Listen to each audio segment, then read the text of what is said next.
زیادہ اللہ تبارک و تعالیٰ نے اس کو گھر میں بچے بہت دیے ہوئے ہیں، خود بھی صاحب حیثیت اتنا نہیں ہے، اس نے قربانی رکھ لی ہے، باہر گوشت تقسیم کرے گا تو گھر میں بھی پورا نہیں ہوتا، یہ خود بھی کھا لے تو کوئی مذائقہ نہیں، لیکن اگر اس تقسیم کی یہ ترتیب رکھے تو زیادہ بہتر ہے۔ قربانی کرنے کا سب سے افضل دن پہلا دن ہے، لیکن عید نماز کے بعد۔ آپ جس جگہ بھی عید پڑھتے ہیں نماز کے فوراً بعد آپ قربانی کر لیجئے، جائز ہے۔ اور اگر ایک شخص قربانی عید نماز پڑھنے کے لیے نہیں کیا، بیمار ہے، معذور ہے، نہیں جا سکتا، اسے قربانی کرنی ہے، تو شہر پورے کے اندر کسی ایک جگہ کی عید ہو جانا اس کے لیے شرط ہے، اس کے بعد وہ شخص قربانی کر دے۔ اس لیے قرآن کے نص قطعی میں یہ حکم ہے، فصلی لربک وانحر، نماز پڑھیے پھر قربانی کیجیے۔ اور امام نے لکھا ہے یہ آیت اتنی عید الاضحیٰ کے لیے ہے کہ فصلی لربک، پہلے نماز پڑھیے، وانحر پھر قربانی کیجیے، تو نماز پہلے ہے، قربانی بعد میں ہے۔ اگر کوئی شخص نماز سے پہلے قربانی کر بیٹھتا ہے اس کی قربانی مردود ہو جاتی ہے، قبول نہیں ہوتی۔ 3 دن قربانی کے ہیں، 10، 11 اور 12۔ 12 تاریخ کے غروب شمس سے پہلے تک آپ جانور کو قربان کر سکتے ہیں۔ پہلے دن اگر کوئی صاحب نصاب نہیں تھا، اس کے پاس پیسہ نہیں تھا، سفر میں تھا یا کسی باہر جگہ پر تھا، گھر نہیں پہنچا تھا، دوسرے دن نہ کیا، اللہ نے اس کو توفیق بخش دی ہے، مسافر تھا، گھر آ گیا ہے، ضرورت مند تھا، پیسے اللہ نے دے دیے ہیں، نصاب نہیں تھا، قرضہ کہیں سے لینا تھا، پیسے آ گئے ہیں، تو دوسرے دن اس پہ قربانی واجب ہے، یہ واجب ادا کرے۔ تیسرے دن اللہ توفیق بخشتے ہیں، اشر تک اگر اس کے پاس پیسے آ گئے ہیں اس وقت بھی جانور کو خرید کر اس کو ذبح کرے۔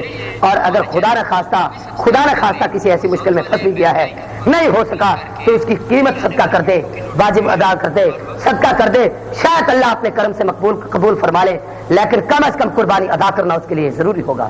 اور پھر آخر میں ایک مسئلہ جو سب سے زیادہ اہم ہے، آج کل بڑی ویلفیئر تنظیمیں، بڑی تحریکیں، بڑی جماعتیں، ہر قسم کے لوگ قربانی کے کھالوں کے لیے ہر جگہ پہنچتے ہیں۔ ٹھیک ہے، بہت سارے مقامات استحقاق کے ہوتے ہیں۔ ہمارے ہاں ایک تو یہ مسئلہ ذہن میں رکھیے کہ یہ شریعت نے قریبی رشتہ داروں کے حقوق کی اہمیت بتائی، لیکن اس کا یہ معنی قطعاً نہیں کہ جو فرض آپ نے ادا کرنا ہو صرف قریبی رشتہ دار کو دے دیں۔ قریبی رشتہ دار کے حق کی اہمیت کا سبب یہ ہے کہ آپ اپنے حصے میں سے اور بھی اس کو دیں۔ یہ بات نہیں کہ آپ نے جو زکات نکالنی ہے صرف اس کو دیں۔ کیا یہ تیرا رشتہ دار اس لیے کہ تیرا زکات کا مال اور تیرے مال کی میل کھاتا ہے؟ یہ اس لیے رشتہ دار نہیں، اس کا حق بنتا ہے جو خود پہنتے ہو اس کو پہناؤ، خود کھاتے ہو اس کو کھلاؤ، اچھی چیز رکھتے ہو اپنے پاس ان کے حوالے بھی کرو۔ یہ بات نہیں کہ یہ تمہاری قربانی کے چمڑے کو دیکھتا رہے کہ اس سے مجھے ملے گا تو میں اس سے گزارا کروں گا۔ ایسا کوئی مستحق ہے اس کو دے دیا جائے۔ عام طور پر لوگ یوں کر دیتے ہیں، فلاں بیوہ کو میں نے دے دیا ہے، فلاں یتیم کو دے دیا ہے، لیکن بیوہ اور یتیم کی حیثیت اگر نہیں دیکھی، مثال کے طور پر عورت تھی تو بیوہ، سر سے سہاگ تو ادھر گیا، شوہر اس کا مر گیا ہے، لیکن وہ خود اتنی صاحب حیثیت ہے کہ خود اس پہ قربانی واجب ہے۔ آپ قربانی کی کھالیں اکٹھی کر کے اس کو دے رہے ہیں، وہ تو خود قربانی کرنے کے لائق ہے۔ ایسے آپ نے بچے کو یتیم تو سمجھا، لیکن اس یتیم کے پاس اتنا مال موجود ہے، اس کے ورثاء کے پاس اتنا مال اس کے پاس موجود ہے کہ اگر یہ بچہ بالغ ہوتا تو یہ قربانی کرتا۔ اس لیے ایسے لوگوں کو دینا جائز نہیں، صحیح استحقاق تلاش کیجئے، جو مستحق ہو اس کو دیجئے۔ اور اس دور میں، غیر گزرے دور میں، جو سب سے زیادہ اچھا استحقاق ہمارے علماء اور محققین نے لکھا ہے، یہ صرف بحیثیت مولوی ہونے کی میں اپنی رائے نہیں پیش کر سکتا، بلکہ علماء نے تحقیق کے ساتھ لکھا ہے کہ مدارس اسلامیہ عربیہ میں اس وقت جہاں دینی علوم کی درسگاہیں موجود ہیں، اس میں ایک تو مسافر بچے ہوتے ہیں، ایک ان میں بہت سارے وہ ہوتے ہیں جو استحقاق رکھتے ہیں، مستحق ہوتے ہیں۔ تیسری بات یہ ہے کہ وہاں پر چرم قربانی خرچ کرنے سے صدقہ جاریہ ہوگا، وہاں پہ چرم قربانی خرچ کرنے سے ایک تو سب سے بڑی فائدہ یہ کہ دین اسلام کی اطاعت ہوگی، وہاں پہ قربانی خرچ کر چرم دینے کی وجہ سے ان طلباء کی خوراک کا انتظام ہوگا، وہاں چرم خرچ کرنے کی وجہ سے ان کے لباس اور تعلیم کا انتظام ہوگا۔ یہ سارے کا سارا وہ صدقات جاریہ ہیں، یہ آگے پڑھیں گے، پڑھتے چلے جائیں گے، اس کا اجر و ثواب آگے بڑھتا چلا جائے گا۔ قربانی کا چمڑا مسجد پر خرچ کرنا حرام ہے، ہر سال میں مسئلہ بتاتا ہوں۔ اے سب کو اعمال صالحہ کی توفیق عطا فرمائے۔ وآخر دعوانا الحمدللہ رب العالمین۔ الحمدللہ اس سال حج پر گئے ہوئے ہیں، قاری محمد اجمل ندیم ان کا نام ہے۔